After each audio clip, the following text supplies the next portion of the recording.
comenzando con la charla de esta tarde, con el seminario que teníamos preparado para este curso, para cerrar, ¿no? De alguna forma poner el lazo a lo que ha sido el semestre, ¿no? Estudiando pues cómo funciona, ¿no? el diseño narrativo y las narrativas en el entorno de los videojuegos.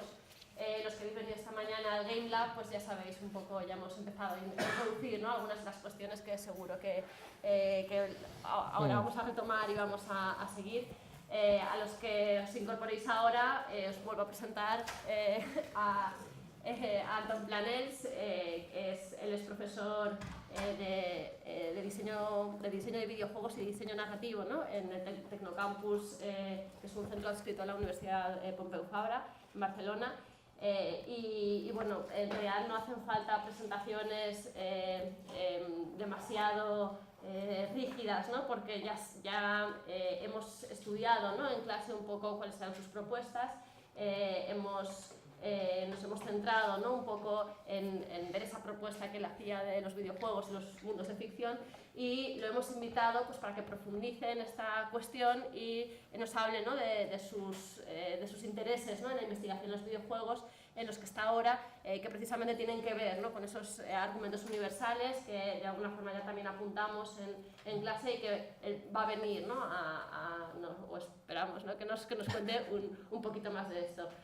Para nosotros es un auténtico placer poder contar con una figura como él en la asignatura, ¿no? Para que de alguna forma venga a poner ese broche final, porque es una de las personas que de alguna forma está apuntalando, ¿no? El campo académico de los Game Studies en España, y es una de las personas de alguna forma que está pensando activamente y de una forma muy lúcida cómo funcionan las narrativas en los videojuegos. Entonces para nosotros es un placer tenerlo aquí. Y escuchar, ¿no? tus propuestas y las ideas que vienes a compartir con nosotros, que de forma muy generosa pues, ha prestado a venir aquí y a estar todo el día y a compartir con nosotros pues, todo lo que está trabajando ahora. Así que gracias, Anton, por venir. Nada. Vale, muchas gracias. Bueno, haré de pie, creo. Me voy a sentar allí. Sí. ¿Me oís bien al fondo? ¿Sí? Vale, ese tono de voz bien, ¿no? Vale. Bueno, pues, en primer lugar, muchas gracias por la invitación. Yo vengo a hablaros, no os hablaré de mundos ludoficcionales, que imagino que es la parte que más conocéis del libro, sino de un elemento que va más allá del mundo ludoficcional, que es el argumento, ¿vale? No los argumentos tradicionales, las tramas narrativas que entendemos cuando diseñamos una aventura, sino los argumentos universales. Ahora entraré un poco en esta cuestión. Bueno, he preparado la típica presentación, bueno, un par de cuestiones sobre la presentación. La primera es que yo soy el autor de la presentación, pero bueno, hay partes que son de otros profesores, entonces, de Alfredo González Barros y de Rubén Sánchez Trigos, que siempre me parece bien decir pues, que hay aportaciones de otra gente. Y por otro lado veréis que es muy academicista, soy muy estructuralista en el sentido de que veréis que no es tan guay como la de Víctor de esta mañana, que Víctor tiene más cosa estética, yo soy un poco más seriote en la parte estética, ¿vale? Pero más allá de eso creo que se entenderá todo bastante bien. Bueno, la primera es la típica diapositiva de presentación, que como Marta bien ha dicho, aquí os he puesto básicamente todo lo que hago a nivel académico, introducción al diseño de juegos, que es el diseño de juegos con juegos no digitales, lo que hacemos es toda la parte de juegos de mesa, juegos de rol, ¿vale? El primer curso, narrativa y luego pues todas esas cuestiones más academicistas. Como sabéis, imagino, pues yo publiqué ese libro, que es un poco el libro que ha venido a definir la ludoficción a nivel de la perspectiva de mundos. Una cosa curiosa es que Víctor y yo leímos la tesis el mismo año, es decir, que realmente nunca conocimos el trabajo del uno del otro, lo cual no deja de ser curioso que haya estas concomitancias, estas relaciones, ¿no? Entre un texto y el otro. Junto a esto, yo ahora mismo colaboro con THQ Nordic en un juego que estamos desarrollando en Barcelona, que es un remake de un juego del estudio, y bueno, estoy la parte de diseño narrativo y la parte de guionaje, ¿vale? Diálogos, personajes, fichas, tramas, y justo en este punto de aplicar la teoría de la universidad al mundo profesional es donde surge en parte esta idea de el mito y el arquetipo, ¿vale? ¿Qué entendemos por mito, qué entendemos por arquetipo? ¿Vale? Voy a ir como siendo muy básico en esto. El mito es a priori una historia sagrada. El mito no podemos nunca olvidar que parte de un principio religioso. El mito es una historia sagrada que genera una cosmogonía, genera un origen mítico, un origen sobrenatural, ¿de acuerdo? Y dentro de este origen sobrenatural que justifica muchas cosas, justifica, por ejemplo, que los reyes sean reyes, justifica el nacimiento de Roma, justifica el nacimiento del Imperio Germánico, justifica muchas cosas, o incluso justifica el nacimiento de la obra de Tolkien. Tolkien, cuando, imagino sabréis, cuando Tolkien crea su cosmogonía, lo que él llamó el Legendarium, Tolkien crea una especie de cosmogonía para Inglaterra. Para Tolkien todas las tramas artúricas eran insuficientes para trazar gran parte de la mitología británica y él decide incorporar su propia mitología, ¿de acuerdo?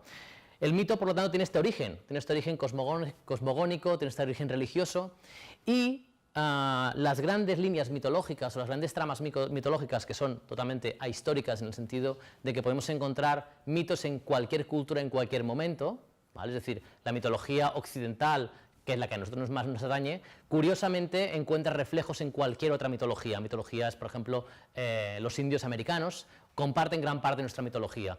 Asia tiene un conjunto mitológico en el que algunos de esos arquetipos que veremos hoy los podéis encontrar igualmente, ¿vale? Por lo tanto, la mitología es interesante en primer lugar porque genera un conjunto de mundos, un conjunto de cosmogonías que no importa demasiado desde dónde la veamos, es algo que compartimos toda la humanidad. Si entramos al detalle, obviamente veremos elementos particulares, ¿de acuerdo? Pero a nivel abstracto, a alto nivel, es una de esas cosas que nos unen a todos independientemente del momento histórico, de la lengua, de la cultura, ¿de acuerdo? Yo, por supuesto, me centraré en la mitología occidental, que es la que a priori nos afecta más, y además así hacemos un poco el tándem con Víctor, que le ha tocado más la cuestión asiática, o la cuestión, en este caso, japonesa. El mito tiene una concreción muy específica, que es el famoso arquetipo, ¿de acuerdo? Aquí os he puesto un arquetipo fílmico y su traslación o su remediación en el videojuego, ¿verdad? El aventurero, aquel que busca el tesoro, lo podemos encontrar en multitud de culturas. Indiana Jones es el aventurero, el que busca el tesoro, y aquí tenemos dos casos de ejemplos del videojuego. Imagino que conoceréis toda la cuestión del viaje del héroe en Star Wars, con lo cual no entraré por lo tanto, pero Star Wars no solo es el viaje del héroe, o no solo es la traslación del viaje del héroe al cine, sino que también representa un conjunto de arquetipos que, insisto, se repiten en gran parte de los textos. De hecho, imagino que también sabréis que la base de Star Wars, la base en la que trabaja George Lucas, es una base japonesa. Él se basó en gran parte del imaginario japonés para crear Star Wars.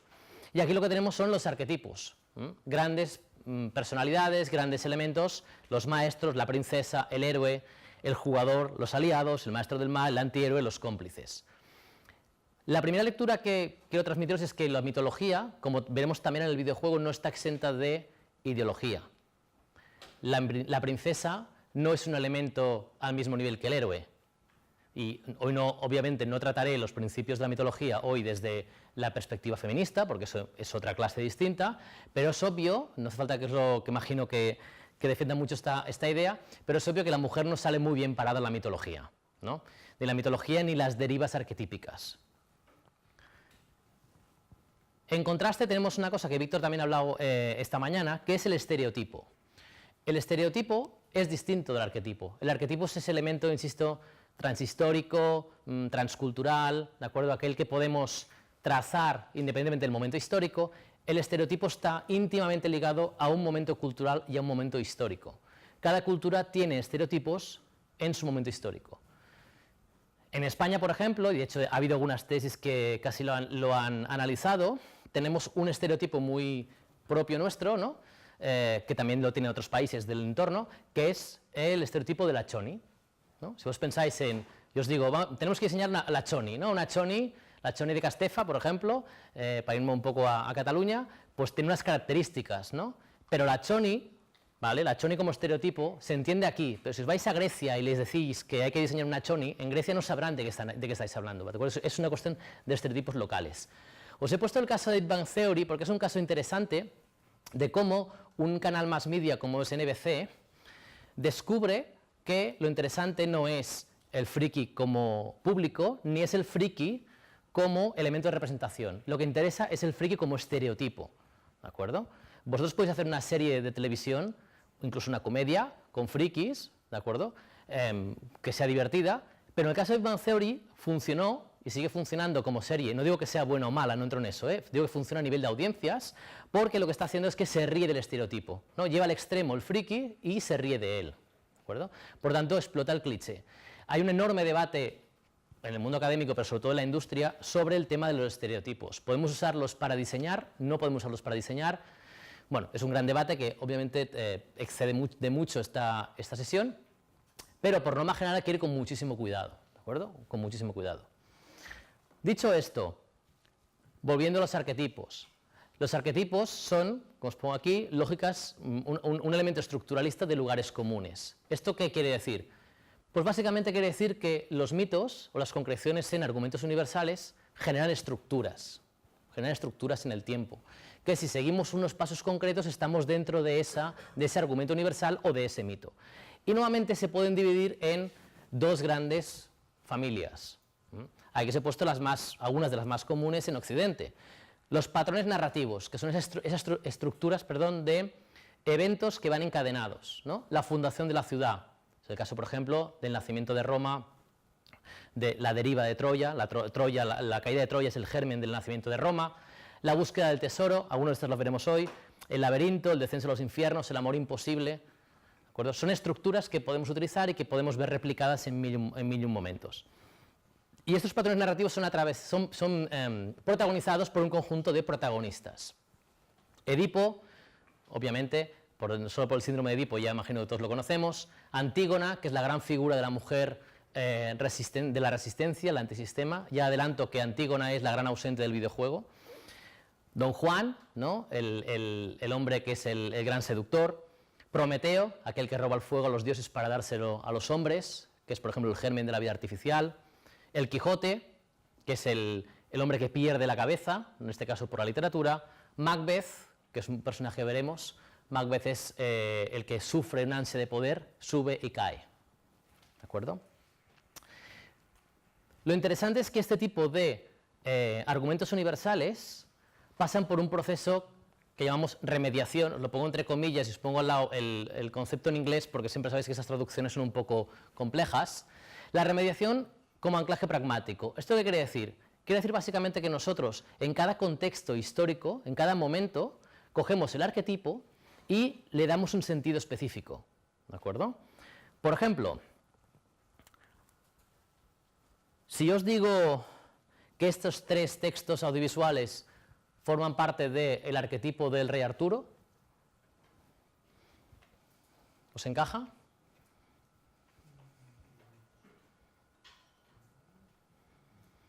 Tenemos un rey, además es el rey mendigo que llaman, ¿no? Igual que Conan, por ejemplo, esos reyes que persiguen su reino, que tiene su séquito, ¿de acuerdo? Y que es la imagen de la virtud. Tenemos aquí la película Brian De Palma, ¿no? Con un personaje que tiene su séquito, que son los intocables, y que él es el elemento de virtud. Si recordáis la película De Palma, él se pelea permanentemente por mantener esa virtud y por no ejercer la violencia, que es otro gran elemento clásico del ciclo artúrico. Y la Liga de los Hombres Extraordinarios sigue el mismo patrón de esa comunidad que tiene un líder, que es el líder que genera la confianza en la comunidad. Básicamente, ¿por qué nos interesan esos argumentos en los videojuegos? Porque hasta ahora os he puesto ejemplos de cómic, os he puesto ejemplos de cine. Bueno, yo os apuntaría 3 más una cuarta opción que es interesante. La primera de todas es porque si entendemos los argumentos universales, entendemos qué hay en juego, nunca mejor dicho, dentro de los videojuegos por parte del ser humano. O en otras palabras, entenderemos por qué podemos llamar cultura al videojuego. El videojuego no es cultura porque sea una industria, no es cultura porque tengamos que competir con el cine o con la literatura, es cultura porque habla del ser humano. Es ese elemento clave. Si el videojuego no habla de nada, el videojuego no es cultura, pero no el videojuego, sino la literatura, el cine. La cultura tiene que hablar de algo, porque forma parte del contexto social y cohesiona el contexto o lo destruye, en función, obviamente, de qué esté hablando. Pero es que además el videojuego, en ese argumento, no solo habla desde el punto de vista del argumento clásico literario, sino que el juego en sí mismo también es un argumento universal. Hay un artículo, por ejemplo, de Oliver Pérez, que es muy bueno, en el que él lo que detecta es que todos los videojuegos tienen una base, un argumento ludológico, un argumento de juego que puede trazarse en la antigüedad. Y él hace una especie de taxonomía y todos los juegos se basan en o cazar, o sembrar, o recoger. Si pensáis en los FPS es cazar, si pensáis en los 4X es cazar, es sembrar, es recoger, es mejorar, las carreras, todo ya estaba recogido en la antigüedad como argumentos ludológicos, lo que pasa es que lo hemos sofisticado, ¿de acuerdo? Por tanto, lo primero es, para entender bien el videojuego, hay que entender los argumentos. En segundo lugar, la cuestión creativa. La visión ficcionalista es importante. ¿Qué quiero decir con visión ficcionalista? Los videojuegos se diseñan desde muchas perspectivas. Yo puedo hacer un videojuego bonito, y esta es una perspectiva totalmente artística, esteticista. Pero un videojuego bonito sin un contenido es un videojuego bonito, punto. Journey funciona porque es un juego bonito, pero sobre todo Journey funciona porque nos está diciendo algo. Cuando jugamos a Journey sentimos algo, y no solo por la estética, que obviamente ayuda mucho, sino porque hay un contenido implícito. ¿Qué pasa cuando diseñamos desde únicamente las mecánicas? Que nos olvidamos del elemento ficcional. Y esto lo pongo porque muchas veces cuando creamos juegos pensamos mucho en las mecánicas y casi nunca pensamos en la parte ficcional.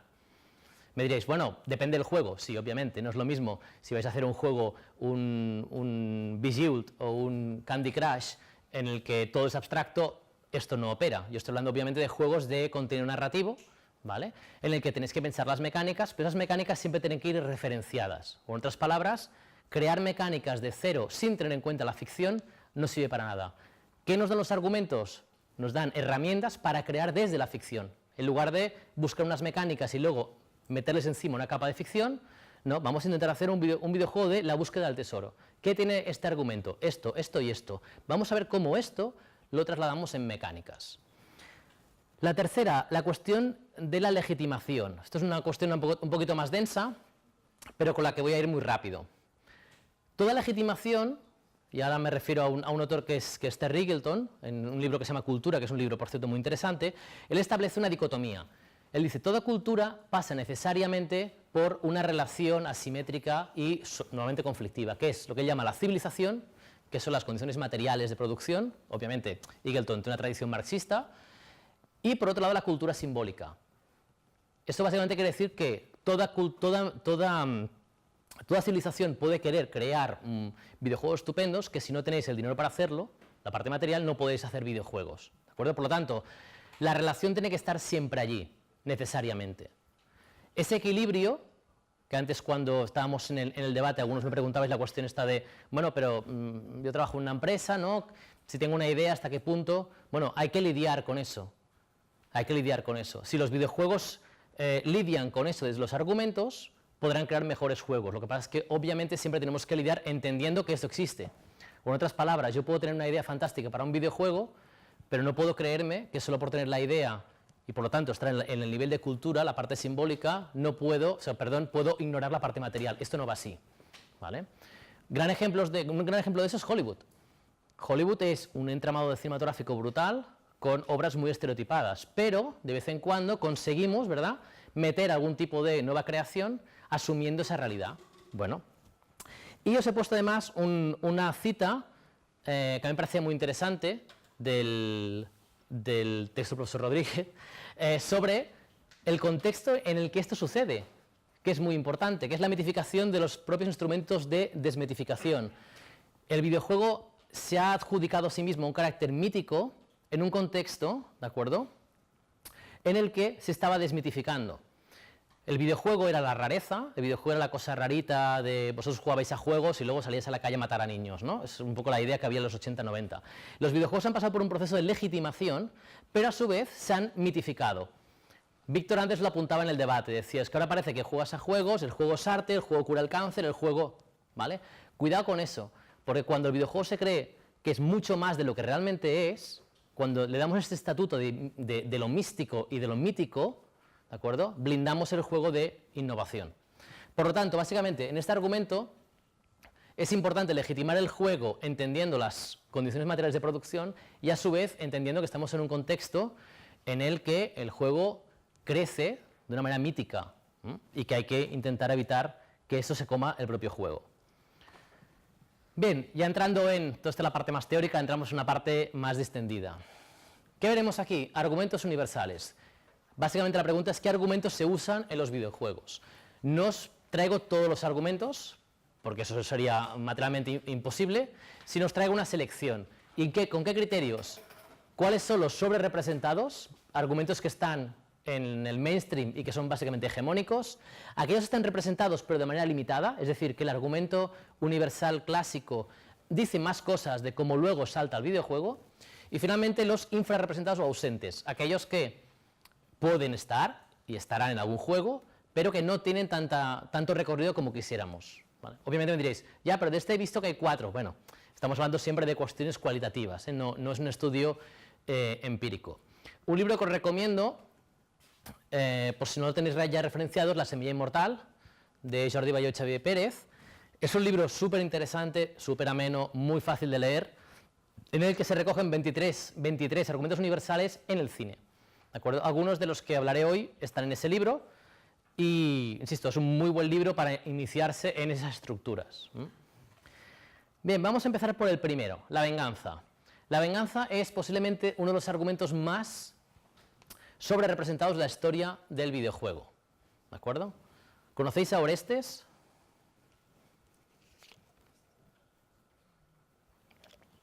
Por el silencio entiendo que no, ¿no? Vale. Orestes, para sintetizarlo mucho, Orestes tiene un padre que es Agamenón, ¿de acuerdo? Orestes, en un momento en que no está en la ciudad, ¿de acuerdo? Y cuando Agamenón vuelve a la ciudad, que es Micenas, resulta que la madre de Orestes, Clitemnestra, mata a su padre. Mata a su padre y lo mata con su amante, en función de la versión Egisto, en función de la versión. Total, que Orestes tiene que huir de la ciudad porque la madre ha matado al padre, muy griego todo, y obviamente él está amenazado. Él se irá al exilio y al cabo de un tiempo volverá, ¿de acuerdo? Y junto con su hermana Electra acabarán matando a Clitemnestra y al amante, que es Egisto. Hasta ahí, bueno, la venganza, ¿no? Tú has matado a mi padre, yo te mato a ti. A partir de ahí lo que pasa es que Orestes tiene remordimientos y escapará, huirá de los dioses quieren castigar a Orestes porque matar a la familia es un gran delito, y llega un momento en que hay un gran juicio en la Acrópolis de Atenas, liderado en este caso el juicio por Atenea, y finalmente se le perdona la vida a Orestes. Si os fijáis, todo el relato que os he puesto de Orestes, que es muy trágico, parte de varias premisas. La premisa es el daño recibido, la premisa es la legitimidad, ¿de acuerdo?, por devolver ese daño, que es el principio básico de la venganza, y luego la parte final de la venganza, que es la redención. Todos esos textos audiovisuales que tenéis aquí tratan del argumento universal de la venganza, ¿no? Kill Bill, la venganza pasa por la cuestión de la maternidad y la cuestión del intento de asesinato de la protagonista. Gladiator, la pérdida de la familia justo después de la muerte de Marco Aurelio. John Wick, que es el caso más loco, no sé si habéis visto John Wick o la saga, pero John Wick es porque me has robado el coche y me has matado el perro. O sea, y a partir de allí, en una espiral loquísima a nivel de película. Y Taken es el secuestro de la hija de Liam Neeson y cómo eso desencadena una violencia, ¿de acuerdo? Una violencia que se personaliza en venganza. ¿Cómo lo tenemos en el videojuego? Bueno, el videojuego ha cogido esa trama, la gran trama de la venganza, como un elemento central, un elemento iniciático de la aventura. ¿Por qué? Bueno, es muy sencillo. Si yo al principio del juego directamente ya pongo a mi héroe al límite, el héroe ha sufrido tanto que doy rienda suelta a la acción, doy rienda suelta a la matanza. La venganza es muy económica como argumento universal porque justifica la permanente acción y violencia en un videojuego. De ahí no es de extrañar que Shadows of Mordor lo tenga, Rise por la pérdida del principio, Watch Dogs por la familia, Murdered por el asesinato propio del protagonista, Dishonored por la muerte de la emperatriz, Asura's Wrath, God of War, ¿de acuerdo? Lo interesante de estas estructuras de venganza se personalizan, o aquí os pongo un ejemplo para que veamos en detalle, con un videojuego que es Max Payne, ¿de acuerdo? Max Payne, si recordáis, estoy hablando del primero, si recordáis cómo empieza el juego, Max Payne empieza con una cinemática, bueno, no es cinemática realmente, sino que es una composición como si fuera un cómic. Max Payne es un hombre feliz, un policía feliz, todo es luz, todo es color, tiene una hija, perdón, tiene una niña y tiene una mujer. El primer nivel de Max Payne es volvéis a casa, ¿no? Volvéis a casa y lo que os encontráis es a vuestra mujer y a vuestro hijo asesinados. Y a partir de ahí, festival de la violencia, ¿no? A partir de ahí se acaba el American Way of Life, el American Dream, y empieza una espiral de mundo noir totalmente, en el que todo está legitimado. Lo interesante es cómo diseñamos estos juegos. Obviamente, Max Payne se mataron en el nombre y la bromita, ¿no? De Maximum Pain, ¿vale? Pero Max Payne lo que provoca es que todo el juego va de matar, matar, matar. Los juegos de venganza consisten en acciones necesarias de matanza, no hay otra opción, no hay otra opción. Obviamente podemos meter, a día de hoy, sobre todo crafting, historias de estas, pero el motor de acción de los juegos es una espiral de violencia en el que nos sentimos cómodos, porque nuestro héroe lo que quiere es vengarse, ¿de acuerdo? El motivo está plenamente justificado. El bullet time, que es el elemento esteticista, una cuestión, nota a pie de página, el bullet time de Max Payne es anterior a Matrix, cosa que mucha gente cree que es al revés, ¿no? Primero fue el de Max Payne.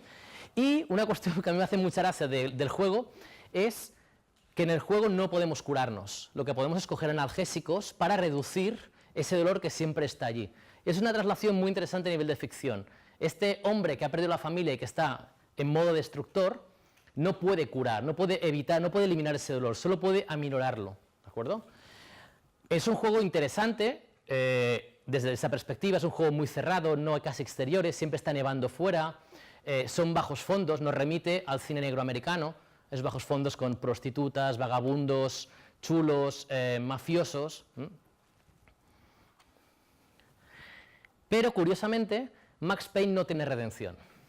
La trama de Orestes, la gran parte final de Orestes es la redención.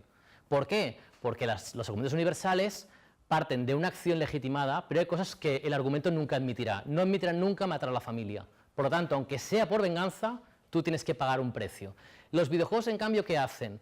Trasladan esa espiral de violencia, pero cuando acabamos el juego no hay redención, estamos contentos.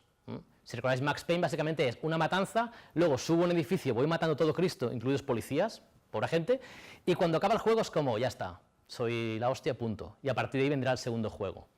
Hay algunas excepciones, aquí os he puesto algunas de ellas. Rise, más allá de toda la problemática que tuvo con los Quick Time Events y todas las peleas, es un juego que tiene bastante elemento de redención. Y si habéis jugado Dishonored, la parte final de Dishonored sí que tiene un elemento de redención. De hecho, en función de lo que hagáis, podéis jugar a mayor o menor redención, ¿de acuerdo? Pero no es habitual. No es habitual que en la venganza tengamos esos procesos de redención. La venganza también nos permite otra cosa, que es una cosa muy interesante, que es la creación de héroes más oscuros. El clasicismo, entre comillas, del videojuego que tiene Mario, tiene Sonic, tiene el antihéroe gracioso, Guybrush Threepwood, ¿no? Pero realmente, con este tipo de tramas empiezan a aparecer los antihéroes faltones, ¿no? Conker es un gran ejemplo de ello, ¿de acuerdo?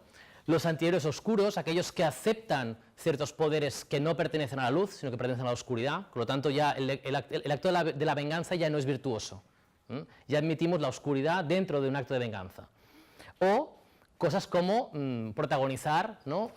Un videojuego en el que somos un asesino a sueldo. Bueno, pues eso parece que también forma parte de la operativa de la venganza.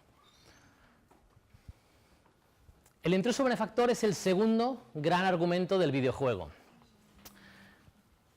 ¿Qué tenemos en el intruso benefactor? El intruso benefactor es la figura mesiánica, ¿de acuerdo? Es esa figura que viene a arreglar un problema. Hay una comunidad que está en crisis y necesariamente tiene que venir alguien, que normalmente es alguien de fuera de la comunidad, a arreglarlo. El gran ejemplo que tenemos en el canon occidental es, por supuesto, Jesucristo. Jesucristo sigue todos los pasos del intruso porque no pertenece a la comunidad, benefactor. Es una persona que viene de fuera. Sabemos que Jesús no se educó en Judea, se educó, según dicen, en Egipto, o eso es lo que parece indicar casi todo. Es una persona que vino a soliviantar a los romanos y vino a intentar estabilizar el sistema, provocó la crisis del sistema y luego tuvo que morir, ¿no? Tuvo que morir para establecer otra vez esa edad dorada de la comunidad.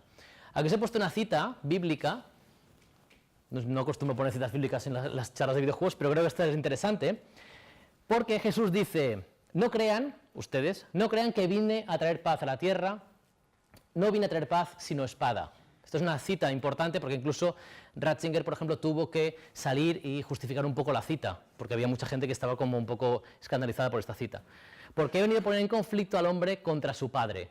El intruso benefactor no es alguien que viene a poner paz, es alguien que viene a luchar y viene a cuestionar la comunidad, el epicentro de la comunidad. Ejemplos, tenemos algunos ejemplos interesantes. Batman y Superman son exactamente eso. Batman es un personaje trastornado, es un personaje que tiene un problema y eso implica que tiene que irse fuera de la comunidad a educarse y cuando vuelve tendrá que salvar a Gotham de todos los problemas que tiene Gotham. ¿De acuerdo? Y luego tendrá una parte de redención, una parte de sacrificio. ¿Sigo siendo Batman o dejo de ser Batman para ser Bruce Wayne? ¿Vale? Ese desdoblamiento. ¿Qué pasa con Superman? Es exactamente lo mismo. Es una persona que viene de fuera del planeta, viene a la Tierra a salvar la Tierra y después necesita entender qué sacrificio va a hacer. ¿Va a seguir siendo Superman y renunciará a ser un ser humano, al amor, o no? Tenemos ejemplos cínicos. La posmodernidad nos ha traído magníficas cuestiones como los héroes que juegan a ser intruso benefactor pero ya pasados de vueltas, el caso de Watchmen, toda una agrupación de gente que ya decidieron no ser benefactores, ya no necesita la comunidad eso o estamos cansados de serlo. Y un ejemplo que a mí particularmente me gusta mucho, que es Hasta que llegó su hora. Hasta que llegó su hora es una película en la que tenemos un intruso benefactor, porque es un intruso relativo, ¿no? A través de la armónica, el hombre de la armónica, llega, nadie sabe muy bien por qué llega, pero interviene en la comunidad para producir una venganza. En este caso tenemos un doble relato. Una persona, es un poco spoiler, lo siento, pero hay una venganza personal que a su vez implica ser intruso benefactor. ¿Qué es lo que pasa con los videojuegos? Bueno, en primer lugar, tenemos una edad de oro que la comunidad recuerda y esa edad de oro se ha perdido, ¿vale? En los Far Cry teníamos fiestas y algarabía y de repente tenemos a gente armada que nos la está liando. En Dishonored es aún más claro. En Dishonored, aquí no se ve muy bien, pero tenéis un territorio en crisis, un territorio con un montón de enfermedades y en función de lo que hacéis en el videojuego podéis curar, restaurar la comunidad o no. Por lo tanto, lo primero que sucede es que la comunidad estuvo en edad dorada, está en crisis ahora y lo que tenemos que intentar hacer es restaurar esa comunidad como protagonistas. Por supuesto, y entramos ya de pleno en el rol, tenemos la famosa profecía. La profecía nos garantiza que el héroe tendrá su papel sí o sí.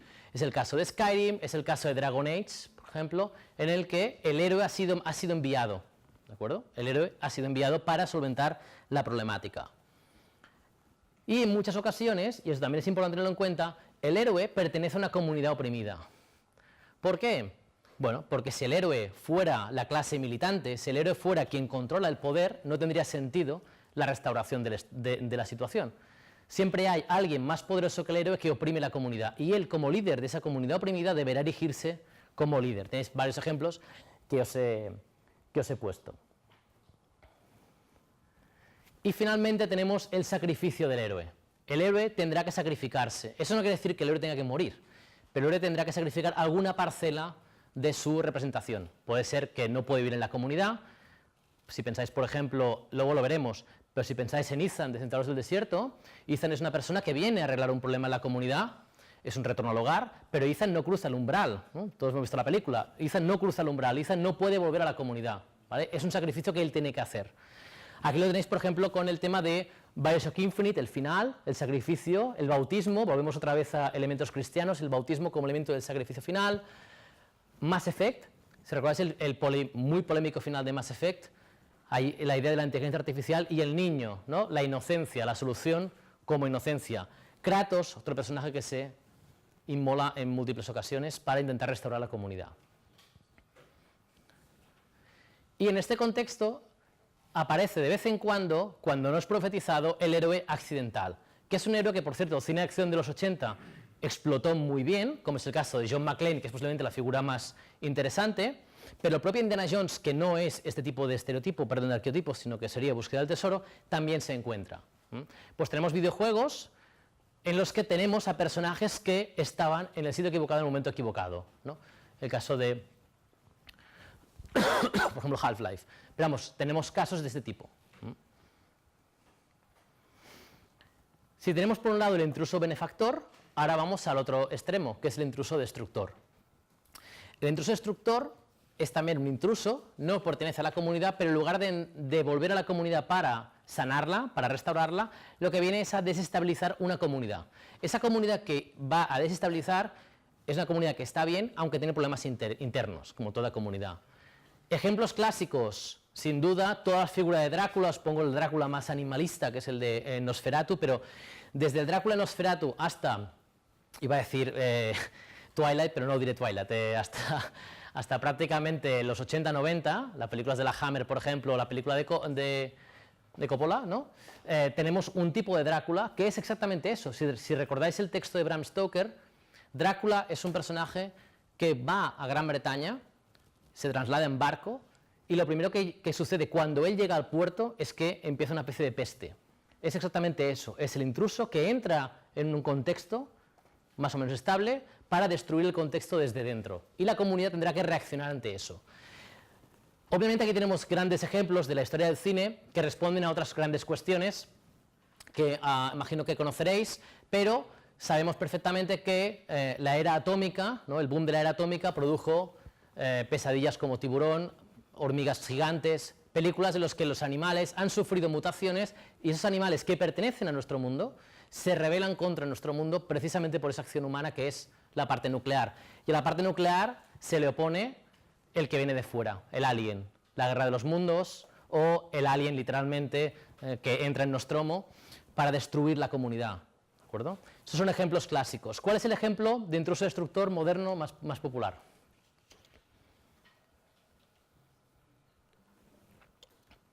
Lo tenéis hasta en la sopa. Carl. ¿No? Carl. No.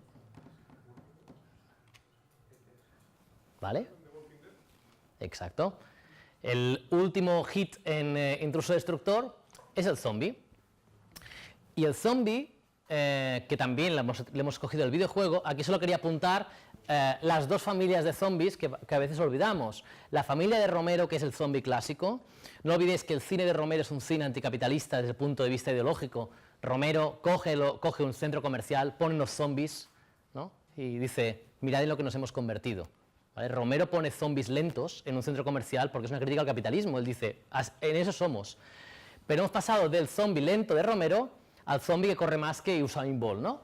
Tenemos a esos zombies que corren la leche y a esos ya que son como Castellers, ¿no? En caso de Guerra Mundial Z. Os he puesto este plano porque este plano es particularmente interesante para entender. Este plano, si recordáis, es el plano que protege Jerusalén, ¿no? De la invasión de los zombies. Es como que curioso que usamos el muro que divide las comunidades religiosas en este caso, y le introducimos el elemento del zombie. Pues el zombie es otro intruso destructor, que tiene una tradición fílmica en paralelo. ¿Qué pasa en el caso del videojuego? El intruso destructor es interesante en su doble vertiente, como personaje que podemos identificar y como gran masa. Como personaje que podemos identificar, suele ser el antagonista, y aquí también hay muchísima investigación a la que os invito a que consultéis si os interesa, que se plantea abiertamente, ¿no? Porque todos los Call of Duty siempre tienen los mismos enemigos. Call of Duty, el enemigo siempre es el árabe, ¿no? El ruso, ¿no? Lo del zombies, lo de los nazis está muy amortizado ya, ¿no? Pero es curioso que actualmente, desde la era post-2008, el malo es principalmente el árabe. ¿Por qué es el árabe? Porque, volvemos a esta idea, los argumentos universales y en general todo texto audiovisual o interactivo no es ideológicamente neutro. ¿Se puede ser apolítico? No lo sé, pero lo que tengo muy claro es que no se puede ser no ideológico. Y por lo tanto, cuando el antagonista resulta que es alguien que está en la periferia del Imperio Americano, por algo será, ¿no? Puede ser un Noriega de turno, puede ser un árabe, pero siempre serán en la periferia del imperio cultural, ¿de acuerdo? Y por otro lado tenemos la cuestión colectiva. Los zombies, los monstruos masivos, son desde un punto de vista del videojuego un elemento muy económico de producción. ¿Por qué? Porque yo hago una IA, le pongo la IA al bichito y tira millas, ¿vale? Y eso os digo que es literalmente así, ¿de acuerdo? Sabed, me imagino que sabréis, que en el caso de Shadows of Mordor sí que hicieron este intento súper interesante por dotar de personalidad a esta horda de zombies, llámale orcos, por el contexto de Tolkien, ¿no? En lugar de tener zombies locos, en el Shadows of Mordor intentaron hacer una narrativa sistémica, que llaman, por la cual, si yo lucho contra un enemigo y huyo, luego cuando vuelva a luchar contra él se acordará del último encuentro, ¿no? O si yo le ataco con fuego y él huye, cuando vuelva tendrá miedo al fuego, ¿de acuerdo? Por lo tanto, ese es un intento de personalizar la horda, personalizar esa especie de zombies, que en este caso son orcos, con algún tipo de personalidad más allá de la global. Es interesante también cómo en el videojuego este tipo de intruso destructor se enfrenta a un héroe, al protagonista, que son héroes que están en dos polos. El polo de esto se puede salvar, restaurar el orden, o el polo de aquí no va a salir nadie vivo y lo que tenemos que conseguir es sobrevivir, ¿de acuerdo? Es interesante porque, insisto, la polarización es brutal en los videojuegos, no hay un punto medio entre restaurar el orden y sobrevivir, ¿de acuerdo? No hay casi negociación. Y finalmente un ejemplo interesante, que es la cuestión de poquísimos juegos en los que nosotros somos el protagonista como intruso destructor. Estoy hablando obviamente de literalmente intruso destructor. Overlord es el señor oscuro. Overlord realmente está muy influenciado por Dungeon Keeper, en el que nosotros gestionamos nuestra mazmorra, gestionamos a nuestros minions y entran héroes a robarnos el oro. Lo que tenemos que hacer es intentar destruir a los héroes con nuestros orcos. Pero esto es muy extraño, no tenemos demasiados videojuegos en los que llevemos al intruso destructor. Por lo tanto, eso también es un giro interesante que podéis plantearos. En lugar de ser el héroe, ser el antagonista. Hay un caso muy concreto, pero bueno, que es un spoiler enorme que os haré ahora mismo, que es el caso de Braid, ¿no? Braid, que es, ¿sabéis?, el Super Mario indie con mecánicas de tiempo. Sabéis que Braid, al final del juego, la princesa huye de nosotros. Durante todo el juego nosotros buscamos a la princesa. Y cuando llegamos al final del juego, que tenemos una doble pantalla, nosotros queremos coger a la princesa por arriba, y la princesa nos va cerrando las trampas, ¿vale? Nos va evitando. Braid es una metáfora, aunque tiene 1000 interpretaciones, y Jonathan Blow siempre ha dicho que no hay ninguna buena, porque es, ya sabéis, es autor, entonces nunca acertaréis. Lo interesante de Braid es que siempre hay esa lógica de yo estoy persiguiendo a esta mujer, ¿vale? ¿Y por qué huye? Si leéis los textos de Braid, veréis que tuvieron una relación conflictiva en el pasado, veréis que ella fue sometida a unos ciertos maltratos, y aquí sí podemos entender que nosotros hemos entrado a destruir esa comunidad, que en ese caso la familia. Pero es un caso un poco peculiar, no es tan aplicable como aquí. Después tenemos el tercer gran relato, que es la búsqueda del tesoro. La búsqueda del tesoro está basado en el famoso relato de las Argonáuticas, de Apolonio de Rodas, el famoso texto de Jasón y los Argonautas, ¿no? Jasón va a buscar el vellocino de oro, coge un barco que será el Argos y coge una tripulación y se echa al mar. Lo interesante de la búsqueda del tesoro no es el tesoro en sí, el tesoro es interesante. Lo interesante de la búsqueda del tesoro es la doble dimensión del tesoro. El tesoro puede ser un elemento virtuoso, suele serlo. Por ejemplo, el caso del ciclo artúrico, buscar el Santo Grial no es el tesoro de oro. El Santo Grial implica la virtud, ¿no? Yo busco el Santo Grial para ser virtuoso. Pero a su vez también tiene este otro reverso que es la tentación de la codicia, ¿no? El caso del Señor de los Anillos es palmario en eso. En el Señor de los Anillos tenemos un héroe que permanentemente está siendo tentado por el tesoro, ¿no? El anillo le dice, no me tires al monte del destino, ¿no? Cógeme.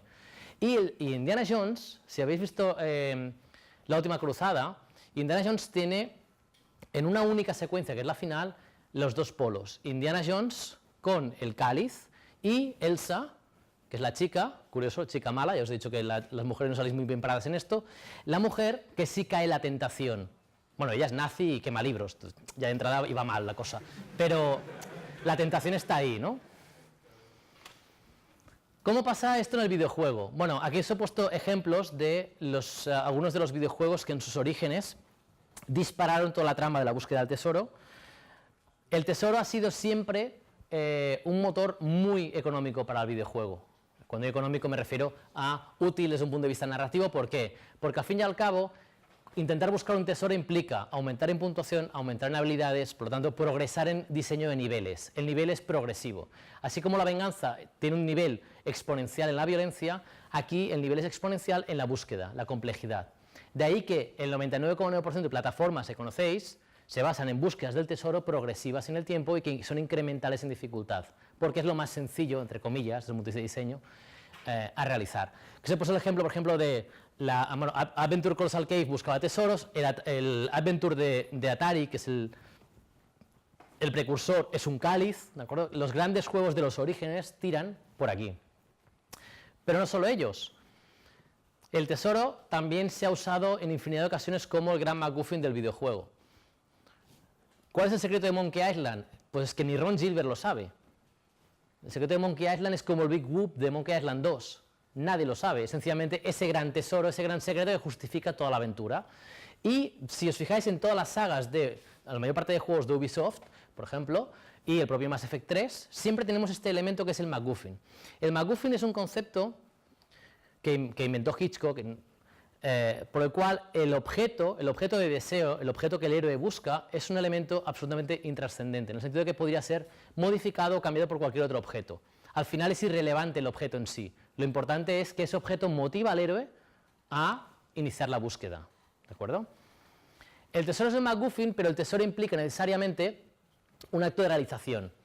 Hay videojuegos que no buscan tesoros, hay videojuegos que buscan que el personaje se realice a sí mismo, y eso también puede ser en sí mismo un acto de búsqueda del tesoro. Gran parte de los indies que tienen estos videojuegos depresivos, tristes y tal, van por aquí los tiros, ¿vale? Realizarme, yo soy un indie, yo me realizo a mí mismo creando este tipo de títulos.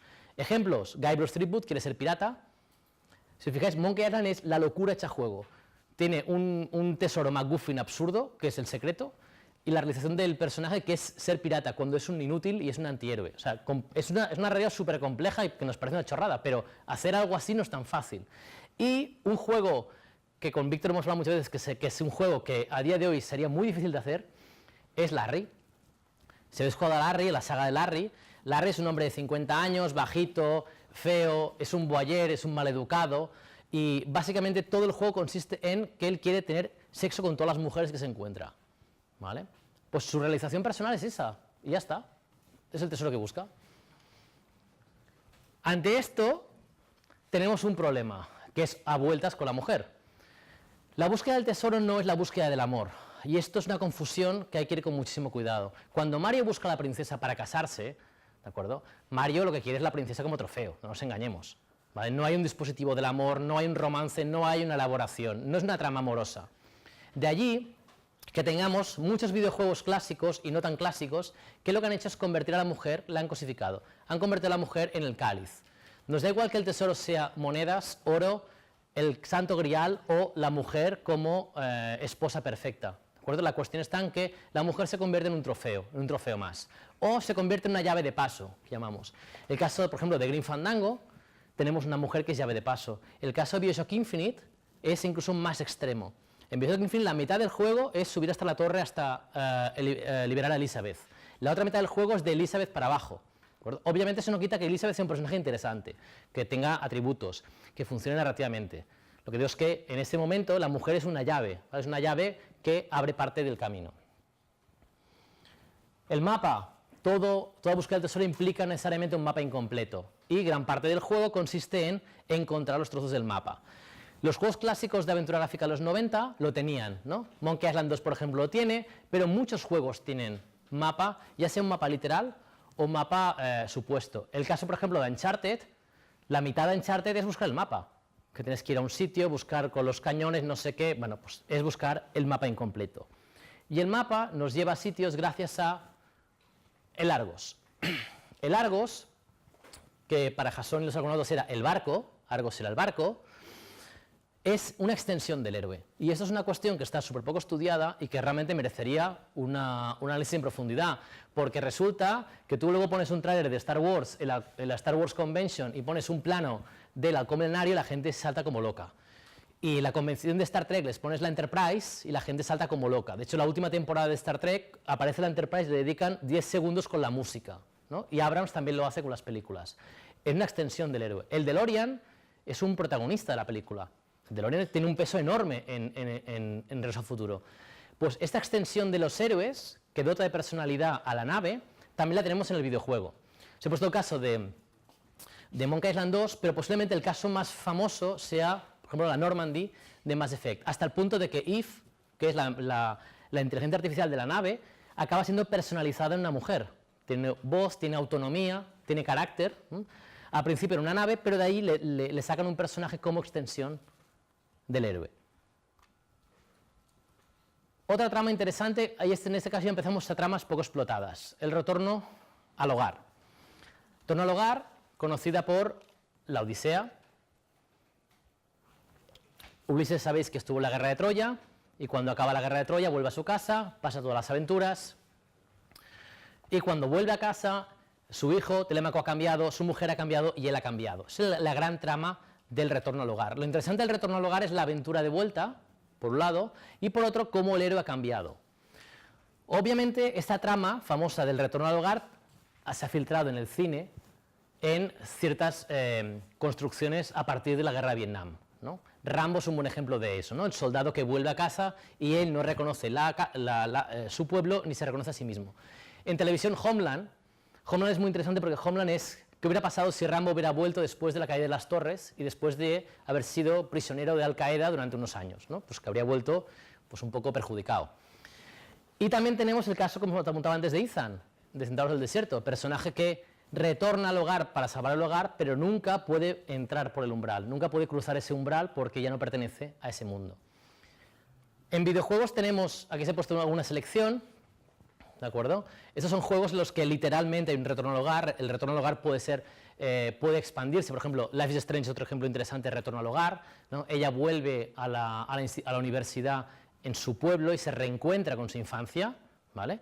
Pero no es muy habitual. De hecho, Brothers tiene una parte muy pequeña de retorno. Es más un viaje de ida que de vuelta, ¿vale? Pero bueno, lo que pasa es que la vuelta es significativa por lo que pasa con la familia. Este tipo de tramas son muy poco habituales en el videojuego. ¿Por qué son poco habituales? Porque nuevamente, por la lógica incremental, insisto, en la cuestión de pasar de nivel 1 a nivel 90, por poner un ejemplo, es mucho más interesante el viaje de ida que el de vuelta. Si yo voy mejorando. Si yo vuelvo, ya he mejorado, ¿vale? Yo os animo a que intentéis hacer relatos del retorno al hogar, porque son muy interesantes. Lo que pasa es que son obviamente complejos de generar. Algunos ejemplos interesantes. A veces el que vuelve es un impostor, caso de Homeland. A veces el que vuelve es amnésico, vuelve de la guerra, tiene secuelas y tiene problemas serios. Ejemplos clásicos de ello: el protagonista de Flashback, Jack, el protagonista de Bioshock, ¿no? Bioshock es un personaje que no recuerda nada, y de hecho la gracia de Bioshock está en desentramar qué narices ha pasado aquí. Bioshock es el Shutter Island del videojuego, en ese sentido. Y luego tenemos un ejemplo que ha salido previamente en la charla, que era el de Spec Ops The Line. Otro amnésico que todo cobra sentido al final. Por lo tanto, fijaos que sí que tenemos algunos ejemplos, pero nos falta desarrollar mucho más esto, porque es un potencial enorme.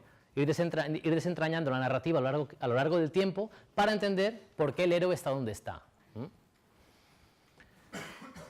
Y tramas aún más extrañas, las tramas del amor. El amor, aquí podemos dividir el amor en dos grandes familias. Una es el amor redentor, o el amor imposible, lo podemos llamar así. El famoso cuento de la Bella y la Bestia. El cuento de la Bella y la Bestia es un cuento que es súper interesante de leer, porque es un síndrome de Estocolmo como una catedral. Y no estoy hablando de Disney. Disney dulcificó esto, porque si Disney hubiera hecho la peli basada en el libro, no se lo dio ni Cristo del cine. Es alucinante, ¿eh? Es un maltrato psicológico, un asedio a una mujer para que se enamore de una bestia. Lo interesante de los amores imposibles están en esa imposibilidad física, supuesta, pero interna, en la pareja. La Bella y la Bestia no pueden estar enamorados, no pueden tener una relación carnal, no la pueden tener, hasta que hay un acto de redención, que es el beso. El famoso beso en el que él se convierte en príncipe, y ahí sí que ya, cuando hemos sublimado toda esa problemática, ya podemos juntar a la pareja. Caso paradigmático de la Bella y la Bestia tenemos a King Kong. En este caso no hay sublimación, en este caso obviamente hay muerte de una de las partes, y aquí entraría toda una categoría que tampoco exploremos ahora, que es todo el amor necrófilo, ¿no? El amor con... No, claro, es que Ghost ojo con Ghost, que es una peli importante. Aquí no, esto no va más, obviamente. No podemos, ¿no?, estar enamorados, no podemos consumar una relación con un fantasma. El amor imposible no es lo mismo que el amor prohibido. El amor prohibido es Romeo y Julieta. El amor prohibido, el problema no es interno de la pareja, no es que no puedan consumar, no es que haya una incompatibilidad física irreductible, sino que hay un contexto exterior que imposibilita esa relación. el caso de Romeo y Julieta es obvio, las familias peleadas, ¿no? Y curiosamente, que es la gran gracia de Romeo y Julieta, las familias se arreglan cuando ellos dos han muerto. Bueno, no solo ellos dos, sino Mercucho, Paris, que ha muerto la mitad del reparto, y todas las familias dicen, ah, bueno, ya, entonces ahora somos amigos, ¿vale? Pero ha tenido que morir la mitad de la familia. Lo interesante de Romeo y Julieta es que ellos están enamorados, hay una relación de amor, pero ese amor es prohibido, y es prohibido por un contexto exterior. Aquí os pongo dos ejemplos, que además son bastante interesantes. Breve Encuentro, la película de David Lean, es un gran ejemplo de drama burgués, de señora burguesa que se enamora de un médico, pero no pueden consumar ese amor porque va contra la moral burguesa de la época. Ella está casada y tiene niños, no se puede ir con este señor que es médico que se va a África. Y más recientemente, La La Land. La La Land es una película, no sé si la habéis visto, pero tiene un final súper interesante porque La La Land lo que viene a deciros es, podéis ser feliz con vuestra pareja siempre y cuando renunciéis a vuestro futuro profesional, a vuestros sueños. Y es una película que plantea al final ese debate, ese gran debate. De hecho, no sé si la habéis visto, pero si veis el final de la película veréis que hasta el final está jugando con qué va a pasar con esa pareja. ¿Cómo lo hace el videojuego? Eso es lo que le importa a día de hoy al mainstream del videojuego. Tenemos un montonazo de tweets cada vez que sale, recuerdo la época que salía Mass Effect, pero entonces, ¿con quién te puedes ir a la cama? ¿Pero puede haber relaciones lésbicas o no? ¿Y puedo tener relación con un alien o no? El videojuego está demasiado obsesionado muchas veces con reducir la trama amorosa a la cuestión sexual. El sexo obviamente es un motor importante, pero fijaos que la cuestión previa de La Bella y la Bestia, la cuestión de Romeo y Julieta, va más allá del sexo, ¿vale? Queremos trazar otros elementos mucho más importantes que superen la mera relación de los sujetos y también de la customización de los sujetos. De hecho, Víctor tiene un artículo que os recomiendo en el Catalan Journal en el que trata la cuestión de la customización de los personajes, del concepto de romance en todo eso. Ahí es un tema muy polémico, pero es verdad que no tenemos demasiados videojuegos de amor. Hay una línea muy interesante de videojuegos que es el amor vinculado a la pareja inexistente, ¿de acuerdo? Aquí os he puesto dos casos de excepciones, de juegos que han usado el amor como elemento muy puntual, pero un juego que a mí sí me parece potente en eso es Gone Home. Gone Home es un walking simulator en el que lo que se traza es un amor prohibido. Vais jugando al juego, vais descubriendo las pistas y a medida que vais empatizando con los personajes descubrís por qué se ha ido, ¿no? Por qué se ha ido la chica y qué hizo que se fuera esa chica. Y ahí sí que realmente es la historia de un fracaso amoroso, la historia de una prohibición. Caso distinto es la pérdida de un ser querido. La pérdida de un ser querido es un tipo de amor, un tipo de relato amoroso que curiosamente en el videojuego sí hemos encontrado y tenemos ejemplos bastante potentes. A veces son más clásicos, pero quería remitirme a estos dos de aquí. ¿Conocéis Papo y yo? ¿No? Papo y yo es un juego súper interesante. Papo y yo es de un diseñador latinoamericano en el que, bueno, básicamente tenéis a un chico que se llama Kiko, que vive en una favela y que tiene un amigo que es un monstruo. Kiko pasará aventuras con este monstruo. Este monstruo tiene este monstruo pasa de ti casi todo el juego y tiene una cierta debilidad por las ranas. Le gusta comer ranas y chupar ranas. Y cada vez que se come una rana, se convierte en un ser súper violento. Y va a por ti y te pega, ¿vale? Salvo que encuentres una especie de limones, que si le das el limón se calma, ¿vale? Esa es la mecánica, Fijaos que la mecánica es esa. Si jugáis al juego, es un juego de puzzles, de ir superando pantallas, bueno, es más un juego de plataformas. Este juego trata de un problema que tuvo el autor, un problema muy serio, que quiso trasladar en este contexto, que es, él de pequeño sufría en sus carnes y su familia el hecho de tener un padre alcohólico, ¿vale? El padre del diseñador era alcohólico. Y él lo que traza en el juego es esa idea de monstruo, que es un monstruo cariñoso cuando está tranquilo, pero cuando bebe se convierte en un monstruo absolutamente desquiciado. Y él traslada eso en el videojuego. La parte final del videojuego trata sobre cómo él tuvo que romper con su padre, abandonar la relación de paternofilial con su padre, porque era o mi relación paternofilial o mi vida, ¿de acuerdo? No os diré cómo acaba, yo creo que es un juego que vale la pena al menos verlo al final o jugarlo. Pero es muy interesante porque es un juego que reflexiona sobre eso, ¿eh? Es una reflexión personal sobre lo que es abandonar a tu padre, porque sabes que si no abandonas a tu padre te matará, ¿vale? Entonces es un juego potente. Edith Finch es exactamente lo mismo, es un juego que ya conocemos todos, por lo cual no me pararé mucho en ello, pero Edith Finch es súper interesante como gran colección de relatos de pérdida del ser querido y cómo cada uno ha ido perdiendo esa relación familiar en diferentes momentos y diferentes mecánicas. Life is Strange. Tenemos uno de los momentos estelares del videojuego, uno de los momentos valientes. Antes criticábamos la falta de valentía del videojuego en el debate. Bueno, Life is Strange hace una cosa que es muy valiente, que es plantear un caso de eutanasia, y eso no es habitual, ni mucho menos. De hecho, en una charla que dio el diseñador de Life is Strange, que por cierto uno de ellos es español, él dijo que esta escena, ellos como en diseño lo tenían muy claro, la querían meter, pero tuvieron un debate interno en el estudio muy fuerte, porque aquí, si tú metes esta escena, tienes que dejar que el jugador activamente active la eutanasia, y decidieron hacerlo, ¿vale? Por lo tanto, hay casos, en este caso por ejemplo, la relación amorosa de dejar ir a un ser querido, en que el videojuego sí ha hecho cosas muy interesantes, pero vamos, la ha hecho Life is Strange, es decir, que es un juego que está prácticamente en el mainstream, aunque sea de estética más o menos indie. El ansia de poder, esta es otra de las grandes y fascinantes tramas arquetípicas. El ansia de poder es Macbeth. El ansia de poder, sin entrar mucho en el relato de Shakespeare, es aquel hombre que por una profecía, ¿vale? Ese hombre, os encontráis a 3 brujas por la calle, os dice una cosa y la creéis. Mal. Este hombre se encontró unas brujas y le dijeron, tú vas a ser rey de Escocia. Y dijo, bueno, Macbeth tiene una mujer que es Lady Macbeth, que por supuesto es una mujer mala, ¿vale? Seguimos en esa línea de las malas mujeres, que le dice, oye, pues ya que unas brujas te han dicho que mates al rey de Escocia, igual hazlo. Mata al rey de Escocia, llega a ser rey de Escocia, pero entonces Macbeth tiene un enorme problema, que es el problema del ansia de poder. Cuando yo he llegado a la cúspide del poder, entonces empiezo a pensar que todos los que están a mi alrededor quieren usurparme el poder.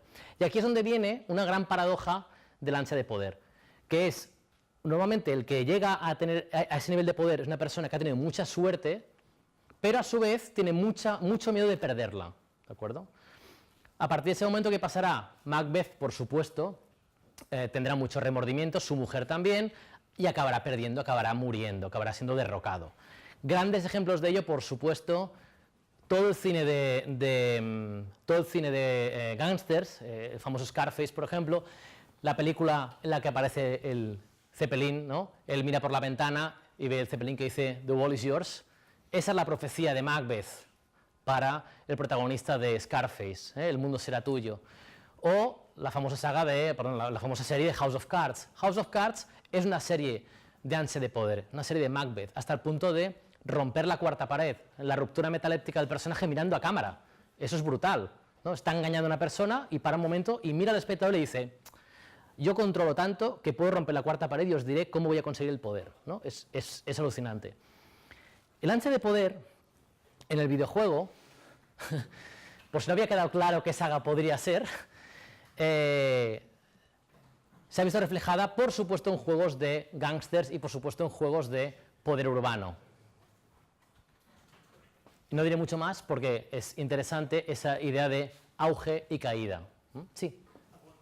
Con respecto a la pregunta, a la ansia de poder, ¿podrían entrar allí los juegos de estrategia habitualmente? Como por ejemplo Civilization, Age of Empires, normalmente suele basarse en la acumulación de poder y el control, la supremacía sobre... Sí, lo que pasa es que el ansia de poder necesariamente tiene que tener una subida y una caída. La ansia de poder implica que tú subes por medios poco honestos, de hecho le llaman el auge del traidor, tú subes por medios poco honestos y al final acabas cayendo por tu propia codicia. Entonces, si eso pasara, pues sí. Un ejemplo de Señor de los Anillos, por ejemplo, clásico también, es Denethor. Si recordáis el Señor de los Anillos, Denethor, el senescal de Gondor, es una persona que ostenta el poder, es una persona que nunca sale de Minas Tirith y es una persona que está obsesionada por el poder hasta que lo pierde. Bien, los últimos que tenemos son el pacto con el demonio, el caso de el mito fáustico, el famoso Fausto, el personaje que estaba sediento de conocimiento y llega a un pacto con el demonio. Y ese pacto con el demonio le traerá más de un quebradero de cabeza. ¿Cómo hemos trasladado en el videojuego esta trama arquetípica? Bueno, la hemos hecho muy formal, excesivamente formal. Y aquí viene toda la historia del diseño ético. El mito fáustico es diseño ético. Desde Fable, que si lo hago bien, gano una estética, y si lo hago mal, o de reverso tenebroso, lo hago de esta manera, hasta partes más mecánicas, como es el caso de Knights of the Old Republic o los juegos de Star Wars, en el que empiezo en un sentido neutral, pero puedo ser Sith o puedo ser Jedi. ¿Vale? El videojuego ha traducido el mito fáustico en un elemento muy cuantitativo, pero sigue faltándole la parte más narrativa, la parte más ficcional. Que tú pongas un indicador aquí está muy bien a nivel mecánico, pero ¿eso qué quiere decir a nivel de ficción? ¿Qué quiere decir a nivel de tramas? Pues nos falta un desarrollo de ese tipo de argumento universal. Y el ser desdoblado es otro gran argumento universal. Narciso se mira en el espejo hasta que se cae y se ahoga. Si hablo de Narciso, esto puede ser Instagram perfectamente, ¿vale? Pero básicamente la sociedad narcisista va de eso, ¿no? De nos miramos tanto en el espejo que al final nos caemos. Bueno, y algunos se caen de verdad haciendo selfies, ¿no? Esta gente que se cae de los precipicios. ¿Qué es el ser desdoblado? El ser desdoblado es ese personaje que por un motivo determinado o indeterminado sufre de una doble condición. La doble condición más famosa es la del Dr. Jekyll y Mr. Hyde, que en su momento fue una crítica a la sociedad burguesa, el médico reprimido, que cuando das rienda suelta a esa represión se convierte en un animal salvaje, y las dos personalidades no tienen por qué estar conectadas necesariamente. Otro caso fantástico es Cisne Negro. Cisne Negro es un personaje que tiene un elemento desdoblado, y en este caso Aronofsky, ¿de qué nos habla? Nos habla de la presión capitalista, nos habla de esta idea de estoy tan obsesionado con mi trabajo que al final me escindo en dos, ¿vale? Y esa escisión provoca un conflicto. O la parte más moderna del ser desdoblado, que es el famoso concepto de asesino en serie. Desde M, el vampiro de Düsseldorf, película obviamente brillante donde se traza esa idea, El silencio de los corderos, Psicosis, Dexter, ¿de acuerdo? Y que podéis ver en la serie Mindhunter, por ejemplo, cómo se ha trazado toda la cuestión del ser desdoblado. ¿Qué pasa con el videojuego? Que nos seguimos quedando a medias en la aplicación de la trama, porque el ser desdoblado tendrá que justificar un conjunto de acciones por esa doble condición. Primero os pongo un ejemplo de seres desdoblados limitados. El videojuego lo que está haciendo con el ser desdoblado es dar dos estados, ¿no? El estado normal del personaje y el estado empowered, ¿no? Empoderado del personaje. Resulta que el ser desdoblado es o normal, pues como Goku, ¿no? Goku normal, Goku super guerrero, ¿no? Esta especie de vinculación con habilidades. Pero ahí nos quedamos. Es verdad que tenemos casos de, más spoilers, casos de psicópatas, ¿vale? En las que sí opera el elemento ser desdoblado. Un ejemplo interesante de videojuego que aplica hasta las últimas consecuencias el ser desdoblado es Alien Madness Returns. Es un juego en el que lo llevan al último extremo. ¿Qué quiere decir? La segunda parte de Alicia es Alicia se salva de un incendio en su casa, toda su familia muere menos ella. Y, cosas de la vida, acaba en un psiquiátrico. Esa es Alicia en el mundo real. Esta Alicia es la Alicia que no puede hacer nada. Cuando jugáis a este nivel, no podéis hacer casi nada. Os podéis mover, pero no podéis atacar, no podéis hacer nada, porque estáis en un psiquiátrico. Nadie puede hacer nada en un psiquiátrico. Pero cuando Alicia se duerme, pasa al mundo de los sueños. Y en el mundo de los sueños, esta Alicia es una Alicia súper poderosa, es una Alicia que puede hacerse grande, que tiene multitud de armas. Es el juego, la parte de las plataformas. El juego es interesante porque en función del momento narrativo va saltando de uno a otro. Y cada ser desdoblado es coherente en sí mismo. Es una aplicación interesante de este argumento universal, de cómo el argumento justifica las mecánicas, ¿no? Y no a la contra, no simplificamos la mecánica. Finalmente, el interior del laberinto. Esta es posiblemente la más potente y la que a mí particularmente más me interesa. El interior del laberinto se basa en la obra de Kafka, El castillo. K, el personaje, va a una ciudad, en esa ciudad él tiene un empleo, pero la burocracia es tan bestia que es incapaz de hablar con la gente que le ha ofrecido el trabajo. Por lo tanto, estamos hablando del personaje ante la burocracia. Hay casos de personaje ante la burocracia, hay casos de personajes sometidos a un modelo dictatorial, Orwell, Huxley, y el caso que hablamos hoy también de El cuento de la criada, que es un caso personalizado en la mujer. Y este caso es muy valiente, insisto, porque un hombre sufre, un hombre sufre, un hombre sufre, pero ¿qué pasa cuando el mito orwelliano lo llevamos a la mujer? La mujer sufre el doble por su condición de mujer. Lo interesante aquí está en que hay un videojuego que es Papers, Please, de Lucas Pope. Si no habéis jugado, yo creo que es uno de los básicos. En Papers, Please, ¿quién ha jugado Papers, Please? Ah, vale, casi todos, vale. Si recordáis Papers, Please, vuestra función es la de vigilar la frontera de un estado inventado, un estado totalitario socialista que es Arstotzka, y lo que tenéis que hacer es ir viendo, ¿no?, los pasaportes. Como sabréis, la mecánica principal de Papers, Please, que es muy interesante, es si yo reviso bien los papeles, todo el mundo está en regla, yo cobro el 100% de mi sueldo y por lo tanto puedo pagar la calefacción, la comida, las medicinas. Si yo me equivoco, en algún momento alguien pasa con un pasaporte caducado, por ejemplo, yo voy perdiendo el sueldo. Esta es la mecánica. ¿Dónde entra el potencial ético y el potencial sistémico de esto? Una mujer huye de un maltrato y te dice, no tengo los papeles en regla, pero si no me dejas entrar, mi marido que está allí vendrá y me matará. Claro, ahí tienes un dilema, ¿no? El dilema es, o le salvo la vida y pierdo dinero y a lo mejor no puedo dar de comer a mis hijos, o, no es mi problema, muérete, ¿no?, y me voy a casa tan tranquilo. Papers, Please habla de un estado totalitario y habla de una cosa que es súper interesante, que es el concepto de la banalidad del mal, que imagino que muchos conoceréis. La banalidad del mal de Hannah Arendt, ¿no? Hannah Arendt articuló, lo voy a resumir mucho, pero Hannah Arendt articuló un concepto que es la banalidad del mal, por el cual la gente que está en situaciones extremas, como es el caso, ella lo llevaba, por ejemplo, al tema del nazismo, llega un momento en que la gente se mimetiza con un sistema, por muy opresivo que sea, porque ese sistema es útil, ese sistema es pragmático.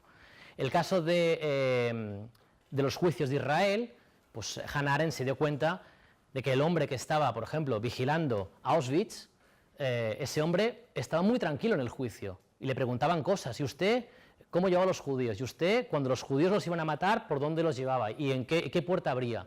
Y él se dio cuenta de que ese hombre no era un malo malísimo que estaba orgulloso, no era un psicópata, era un señor normal y corriente, era un funcionario. ¿Vale? Papers, Please va de eso. Papers, Please va de, sois un funcionario. Y si hay alguien que no se puede morir, si hay alguien que se puede morir, pero vosotros perdéis el sueldo, pues que se muera. Se normaliza. Es un juego súper interesante porque normaliza estar en el laberinto y formar parte del laberinto. Un juego contrario a eso, This War of Mine. Víctor antes lo ha citado.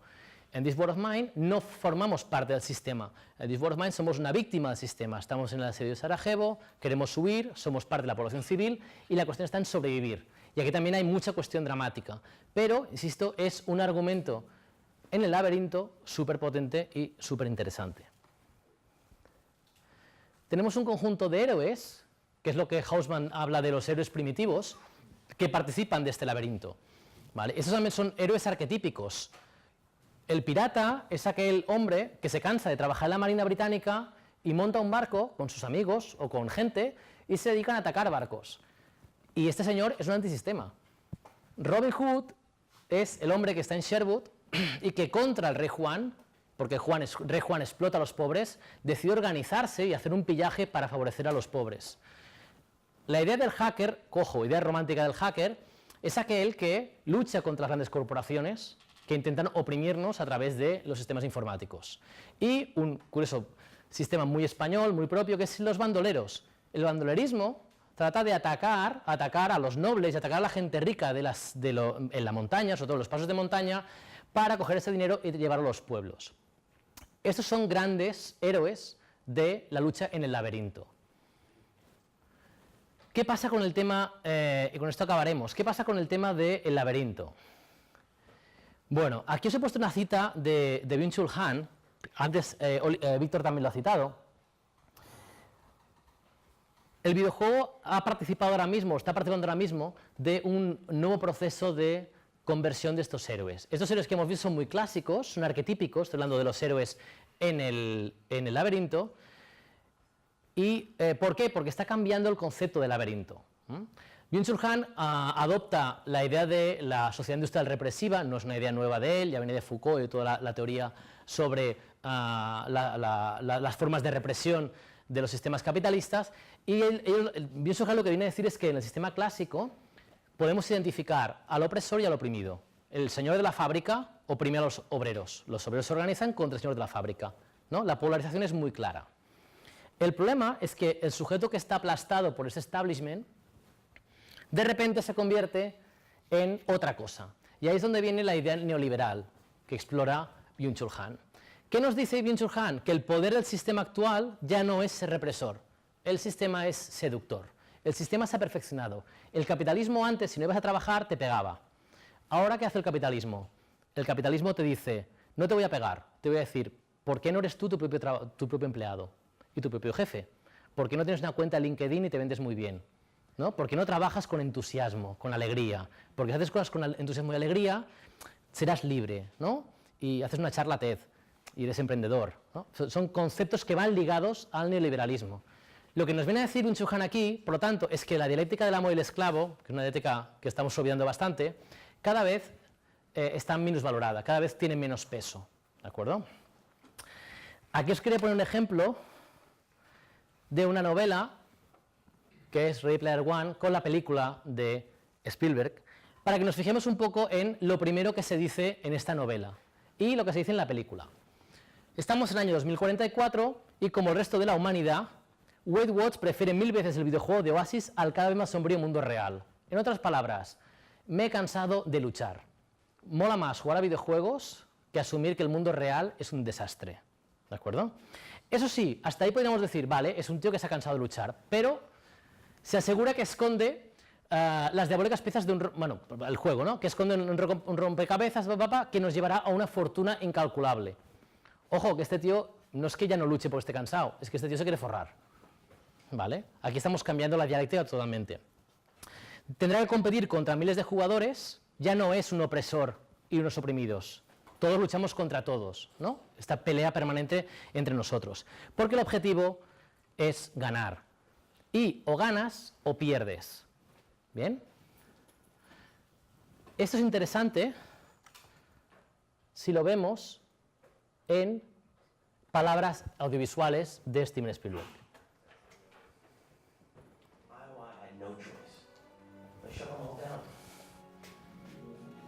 Esta escena final es magnífica. Es el dueño de Oasis y cierra los martes y los jueves, ¿eh? Porque tiene que luchar por la revolución, ¿eh?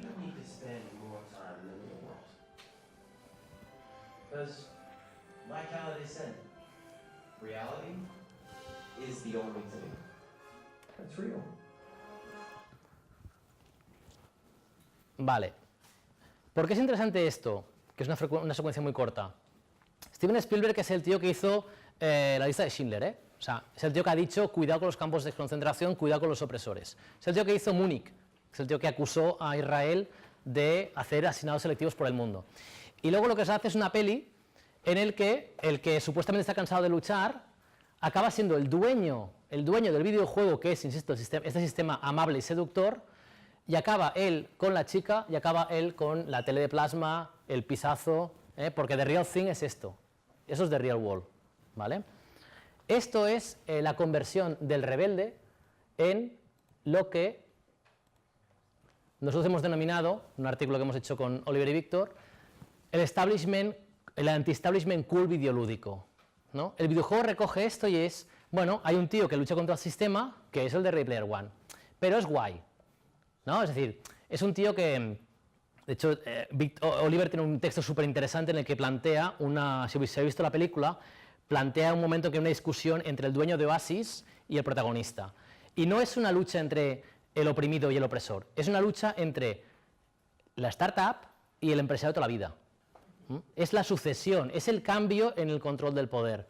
El videojuego lo que está haciendo en algunos casos es coger paradigmas y personajes míticos, arquetipos míticos que son rebeldes clásicos, el pirata, y lo que convierte es a estos rebeldes clásicos en tíos guays que rápidamente olvidan su trayectoria. A modo de ejemplo, Black Flag. Si habéis visto cosas de historia de la piratería, los piratas se organizan en barcos, los capitanes se elegían democráticamente, las mujeres podían ser capitanes, no había, por ejemplo, esclavitud, es decir, había un modelo muy interesante en la piratería del Caribe. En el caso de Black Flag, la película empieza con él, que está con su mujer, y el primer diálogo que tienen es, uy, es que no tengo dinero, bueno, pues me voy a hacer pirata. Y Básicamente lo que tenemos a partir de allí es un tío que se mete a la piratería, mata a un asesino y le roba la ropa y consigue un objeto para vendérselo a los templarios, que son los malos malísimos de la peli, pero en el juego.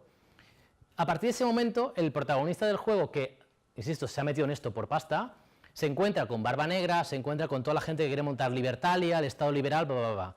Él le parece guay, le parece bastante guay. Pero en la parte final en la que Libertalia está a punto de fracasar, ¿él qué hace? A mí esto ya no me interesa mucho, a mí me interesa la pasta. ¿Y cómo acaba el videojuego? Efectivamente, él vuelve a Inglaterra con mucho dinero. Esto es el rebelde del anti-establishment cool.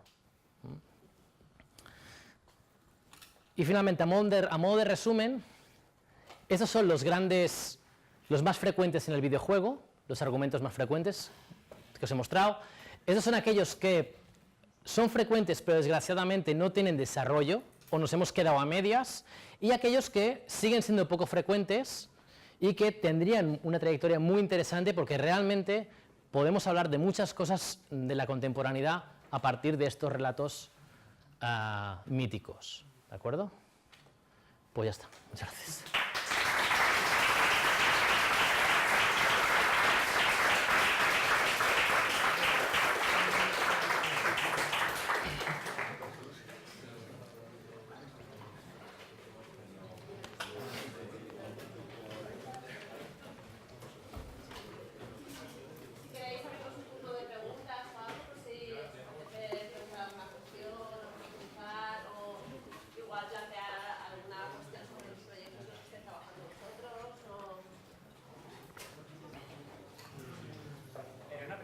Sí. Simplemente la diferencia entre el arquetipo de... es que no me acuerdo cómo era el griso, pero el arquetipo de Macbeth y ¿Ansia de poder? de Narcisio. Eso es porque dices de que uno sube pero después baja. Y el otro me parece que es casi que al mismo tiempo que parece que sube es una descensión al mismo tiempo, ¿no? ¿Quién, Narciso? Sí. O sea, bueno, Narciso es el planteamiento del ser desdoblado, el ser que se ve en el espejo y que realmente no se reconoce, por eso cae. La diferencia está en que el ansia de poder, el motor, el leitmotiv del argumento está en que un traidor, una persona que no sube al poder de manera legítima, una persona que mata, por ejemplo, que comete actos deshonestos, tiene que subir para luego caer, porque está purgando esa cosa que ha hecho mal.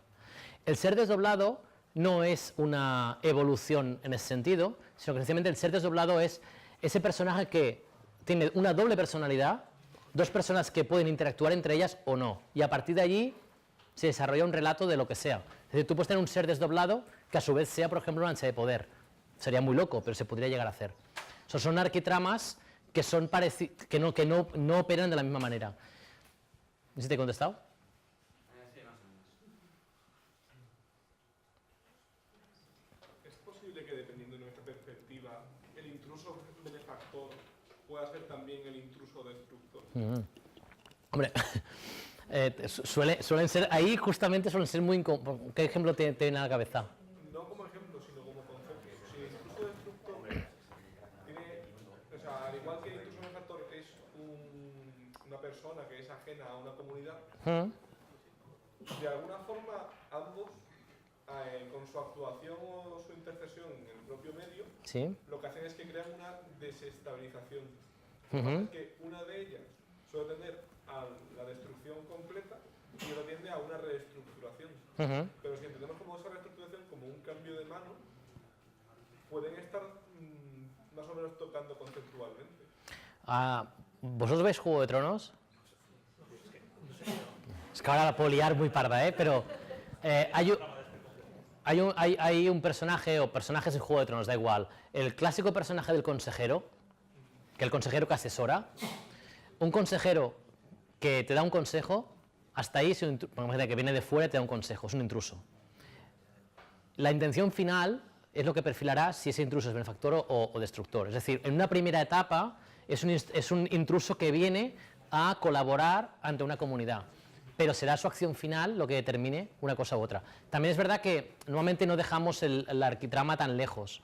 Normalmente el héroe que viene a ayudar está profetizado, es un héroe noble, hace las cosas bien, o es una persona deshonesta, malvada. Te acostumbramos a construir desde mucho más atrás.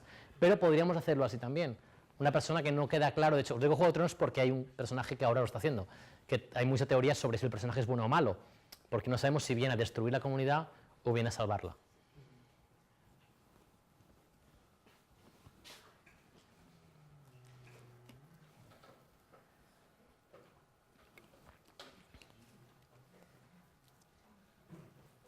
¿Alguna otra cuestión que queráis preguntar? No sé si por ahí. Una pregunta, pero es porque estamos pensando ahora. ¿Vale? Por ejemplo, ¿qué sería? Thanos. Por ejemplo, ¿un intruso benefactor o un intruso destructor? Bueno, esa es muy buena. Pues depende de si crees en los genocidios o si no crees en los... Ahí vendría la arbitrariedad. Hombre, Thanos, desde un punto de vista de modelo actancial, para irnos a cosas mucho más estáticas, desde un punto de vista de modelo actancial es un intruso destructor, ¿no? Otra cosa es que tú digas, no, es que yo estoy a favor de Thanos, pero eso es una cosa distinta. Tú puedes empatizar con un antagonista y decir, a mí me gusta el planteamiento del antagonista, pero otra cosa es que desde un punto de vista actancial, desde un punto de estructura narrativa, Thanos lo que viene es a destruir una comunidad, porque él tendrá sus motivos. Es igual que Darth Vader. Darth Vader es un intruso destructor sin duda, lo que pasa es que a lo mejor te cae mejor que Luke, por poner un ejemplo. Entonces ahí tenemos otra cuestión distinta. Pero yo diría que Thanos, lo que pasa es que claro, es muy seductor porque juega muy bien sus cartas de venta, ¿no? Y el universo y todo eso. El... O sea, en el Heavy Rain, el detective Shelby podría ser un ser desdoblado y también lo de ansiedad de poder, o qué hicimos ahí? Sí, es decir, no hay incompatibilidad con las arquitramas o con los argumentos universales, tú puedes acumularlos. Lo que pasa es que normalmente hay uno que es más hegemónico, hay uno que tiene más peso, pero podrías, claro.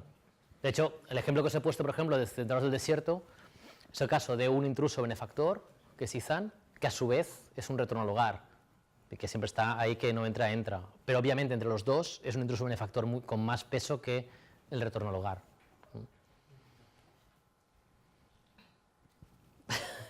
Sí, es que lo momento que estaba viendo, todos los arquetipos que me estaban apareciendo aquí son todos heredados de la mitología. Bueno, aunque bueno, de parte de eso es lo que estábamos hablando al principio, de que el arquetipo proviene de la mitología.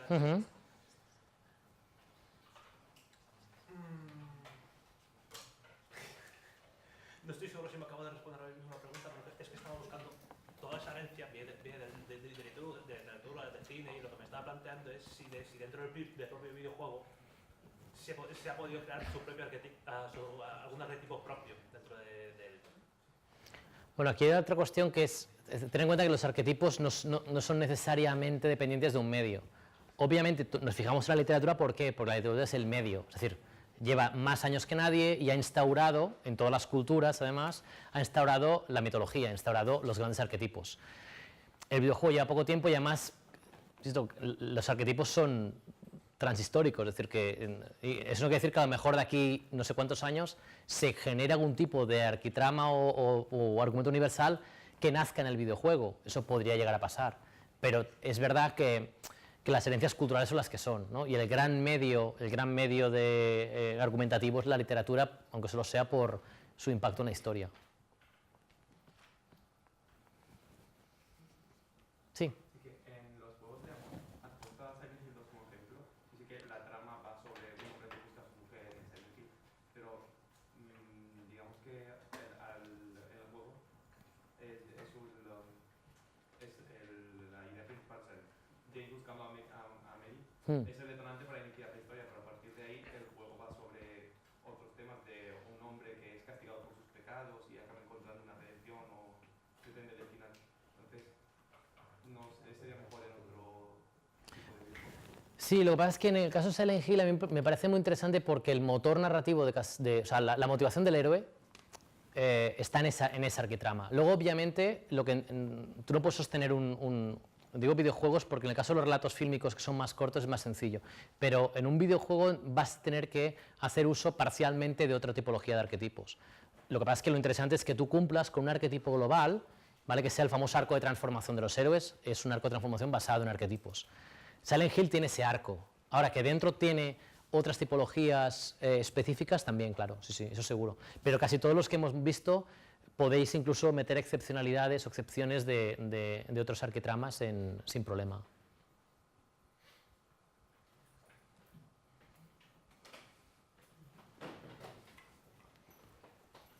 ¿Alguna pregunta más? Pues lo dejamos aquí si queréis ya. Muy bien, gracias.